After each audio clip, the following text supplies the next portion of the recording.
Chilli powder అన్ని రకాల వంటలకు పచ్చళ్లకు సరైన chilli powder. No colour, no chemicals.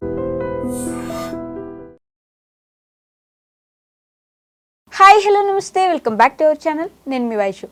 ఇద్దరు డాక్టర్లే, కానీ వాళ్ళ భార్య చనిపోయింది. ఎందుకు చనిపోయింది? ఎక్స్ట్రా మ్యారిటల్ అఫైర్ వల్ల.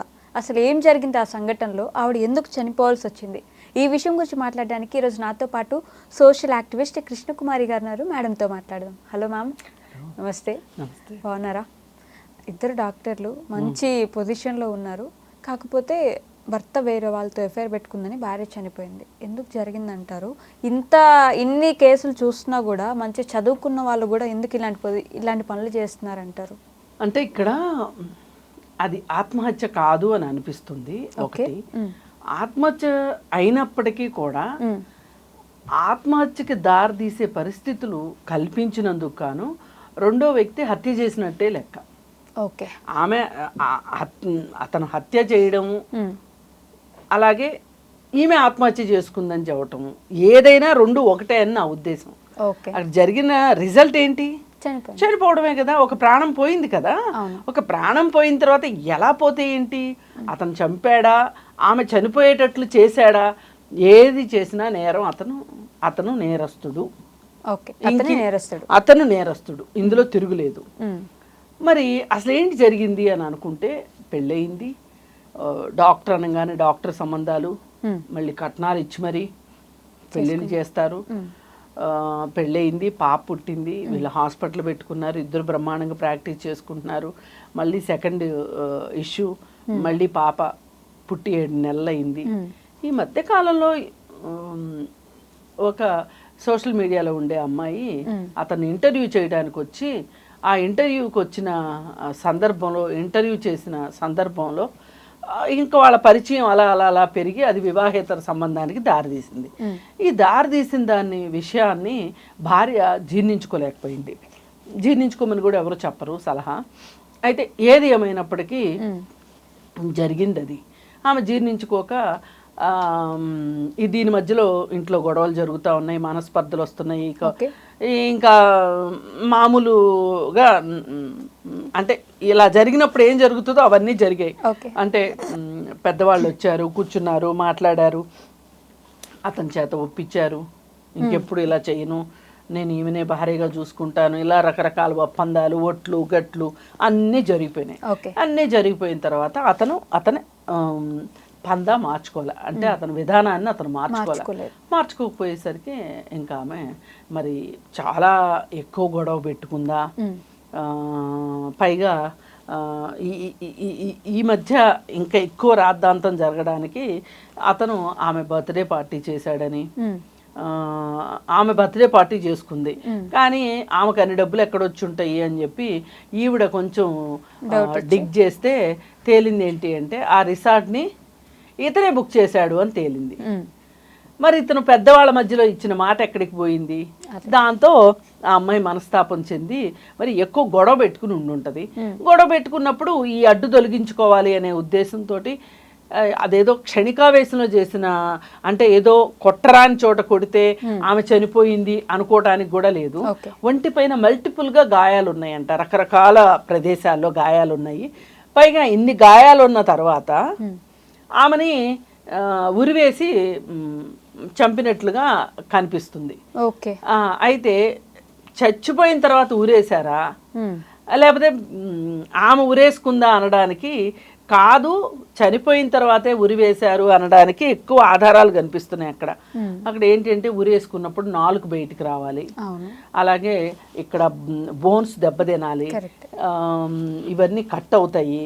ప్లస్ ఇంకొకటి ఏంటి అంటే వాళ్ళు యూరిన్ పాస్ చేసేస్తారు, లేదంటే మోషన్కైనా వెళ్తారు.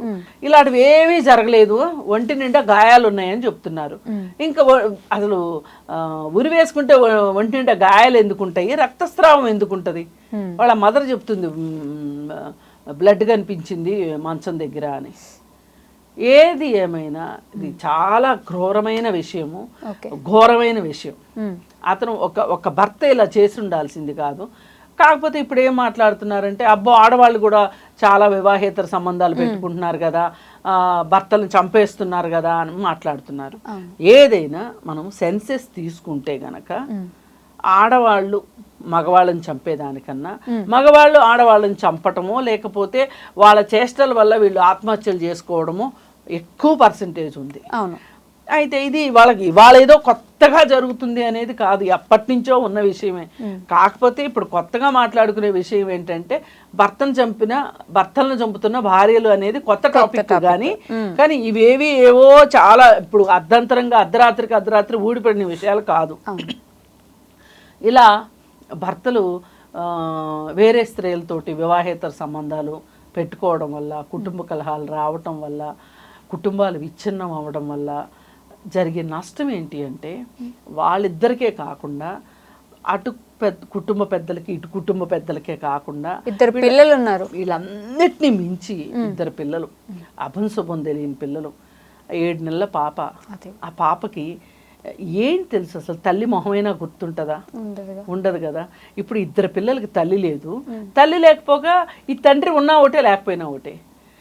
ఇవాళ సమాజం ముందు చట్టం ముందు ఒక నేరస్తుడిగా మిగిలిన తండ్రిని ఆ పిల్లలు ఏమని యాక్సెప్ట్ చేస్తారు? ఏమి రోల్ మోడల్గా తీసుకుంటారు తండ్రిని? ఎవరి కోసం అయితే ఇంత చేశాడో ఆమె వచ్చేవని 2 పిల్లల్ని చూసుకుంటుందా? అసలు ఇప్పుడు ఇతను ముందు బయటపడాలి కదా ఈ కేసులో నుంచి. ఏది ఏమైనా సరే ఇలాంటివి ఆరోగ్యకరం కాదు. బట్ ఎందుకు ఎక్స్ట్రా మ్యారిటల్ అఫైర్స్ అనేవి తగ్గకుండా రోజు రోజుకి ఇంకా పెరిగిపోతూ ఎడ్యుకేషన్ ఉన్న మనుషుల్లో కూడా కొంచెం కూడా జ్ఞానం లేకుండా ఇలాంటివి ఎందుకు పెంచుకుంటూ పోతున్నారు అంటారు? అంటే ఒకటి ఏంటంటే సొసైటీ నుంచి మగవాడు ఏమైనా చేయొచ్చు అనే ఒక లైసెన్స్ అయితే నిగూఢంగా మగవాళ్ళల్లో ఉంది. అది వాళ్ళు ఏంటంటే అదేదో వాళ్ళ గొప్పతనంగా ఫీల్ అవుతారో మరి ఏమో తెలియదు కానీ ఒక రకంగా అది నన్ను అడిగితే అది ఒక రకమైన జబ్బు కిందే చూస్తాను నేనైతే. అసలు అంత గందరగోళపరుచుకోవడం అవసరం ఆ జీవితాల్ని? అది డబ్బుల కోసం చేసినా లేకపోతే స్నేహం కోసం చేసినా లేకపోతే ఇంకోటి ఏదైనా సరే. మరి మీరు ఇంత చెప్తున్నారు, మీ చుట్టూ వివాహేతర సంబంధాల్లో ఉన్నవాళ్ళు లేరా? లేకపోతే సుప్రీంకోర్టే చెప్పింది కదా వివాహేతర సంబంధాలు పెట్టుకోవచ్చు ఏం కాదు అని. ఏదైనా నిప్పే, అది పట్టుకుంటే కాలుతుంది. ఇందులో అయితే ఏమి నాకు కాలినా సరే పట్టుకుంటాను అంటే అది నీ కర్మ అని వదిలేయడం తప్పితే. ఇప్పుడు సుప్రీంకోర్టు కూడా ఏం చెప్పిందంటే వివాహేతర సంబంధాలు తప్పు కాదు అని చెప్తూనే అవి మీ కుటుంబంలో ఉన్న పరిస్థితులకి ఇబ్బంది కలిగించేలాగాను, అలాగే కలహాలకి దారితీస్తేనో క్రూరత్వానికి దారితీస్తేనో అది పనిషబుల్ అని చెప్పింది. అది వదిలేస్తాం మనం. ముందు ఇది మనకి చాలా ఆకర్షణీయంగా కనిపిస్తుంది, ఏం కాదు అని. అందుకని ఏంటంటే ఇలాంటి విషయాలు భార్యాభర్తల మధ్యలో ఒక అండర్స్టాండింగ్ తోటి, ఇప్పుడు 2 మనుషులు కలిసి ఉండటమే కదా పెళ్ళి అంటే. ఈ కలిసి ఉండే ప్రాసెస్లో 24 గంటలు ఇద్దరికి నచ్చే విధంగా ఉంటుంది అని అనుకోవటం చాలా భ్రమ. అది అసలు అంత అన్యోన్య దాంపత్యాలు ఎక్కడా ఉండవు. ఎంత బాగున్నారు అని అనుకున్నా ఏదో ఒకటి ఉంటాయి వాళ్ళ మధ్యలో. 100% జ్యోతిష్యాల్లో చెప్పినట్టు ఎన్నో పాయింట్లు కలిస్తే ఏదో చెప్తుంటారు కదా. నాకైతే అసలు పరిజ్ఞానం లేదు, నేను నమ్మను. కానీ అన్ని పాయింట్లు కలిసే జాతకాలు అయితే ఉండవు. ఎవరికి వాళ్ళు గొప్పవాళ్ళు కావచ్చు, ఎవరికి వాళ్ళ దగ్గర చాలా స్పెషల్ క్వాలిటీస్ ఉండొచ్చు, యూనిక్ క్వాలిటీస్ ఉండొచ్చు. కానీ అవి రెండో మనిషి యాక్సెప్ట్ చేస్తారని నమ్మకం లేదు. అలాగే వాళ్ళల్లో ఉంటే వీళ్ళు యాక్సెప్ట్ చేయాలని లేదు. కానీ అద్భుతమైన ఫ్యామిలీ దీనికి వివాహ బంధానికి ఒకటి రూల్ ఏంటి అంటే ఎదురువారిలో లోపాలు వెతకడమే పనిగా పెట్టుకుంటే మీ జీవితం అంత దారుణం ఇంకొకటి ఉండదు. ఎదుటి వారిలో మీకు నచ్చే లక్షణాలు వెతుక్కుంటూ హ్యాపీగా ఉన్నారనుకోండి, అంతకంటే అదృష్టం ఇంకొకటి ఉండదు. ఇంతకంటే వివాహ బంధానికి ఎవరు అయితే ఏమన్నా చెప్తారని అయితే నేను అనుకోను.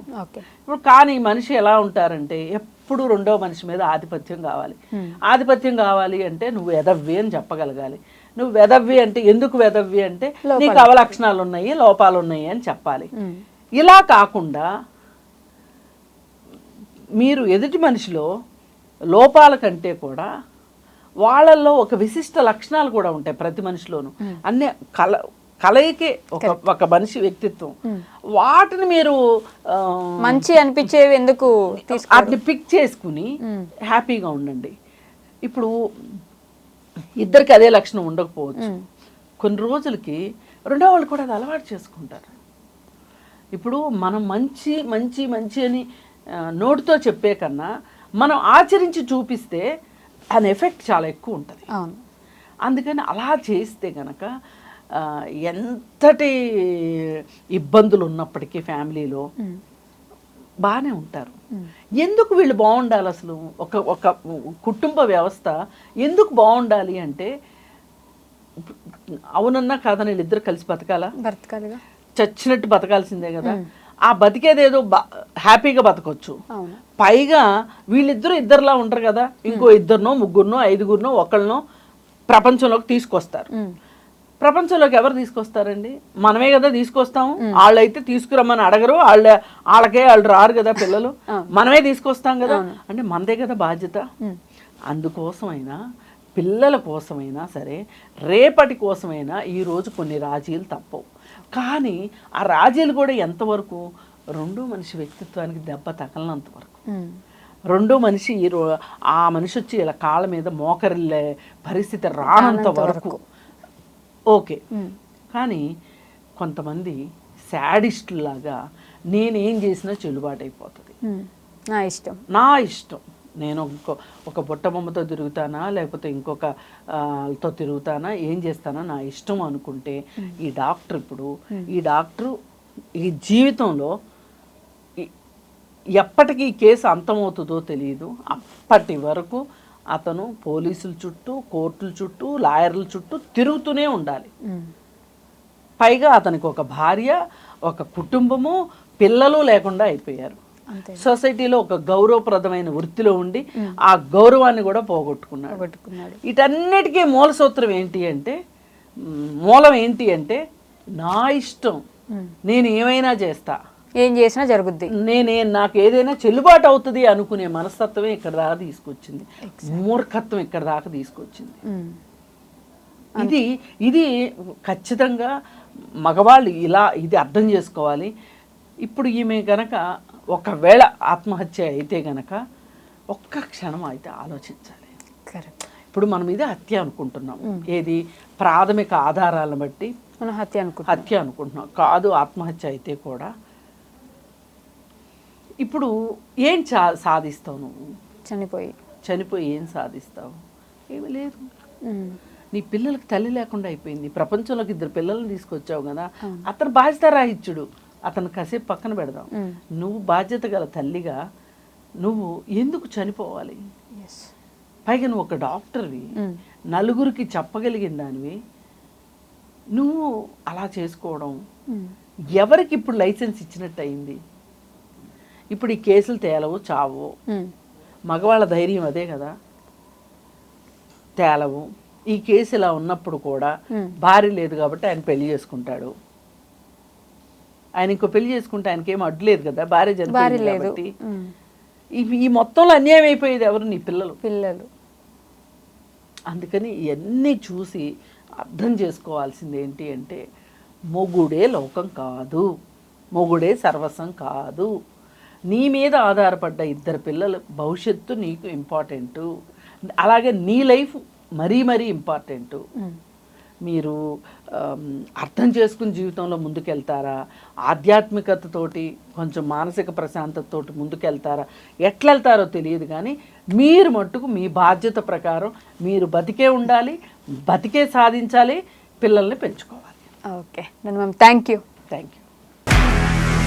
నిజంగా ప్రస్తుతం ఉన్నటువంటి సమాజం దేనికి ప్రయారిటీ ఇస్తుంది? ఆర్థిక సంబంధాల చుట్టూ మాత్రమే తిరుగుతుంది. మళ్ళీ ఎన్నికలంగానే చాలా విరక్తి కలుగుతున్నాం. మంచి అనిపిస్తుంది కదా, లేడీస్ కూడా ఛాలెంజింగ్ జాబ్స్ చేసినప్పుడు చాలా బాగుంటది. ట్రాఫిక్ అసిస్టెంట్స్ గా నియమించిన ట్రాన్స్జెండర్స్ అందరితో సాల్యూట్ చేయించుకుంటున్నారు. ఫుడ్ డెలివరీ ఇవ్వటానికి వెళ్ళినటువంటి డెలివరీ బాయ్ అనిల్ పై కళ్ళ ముందు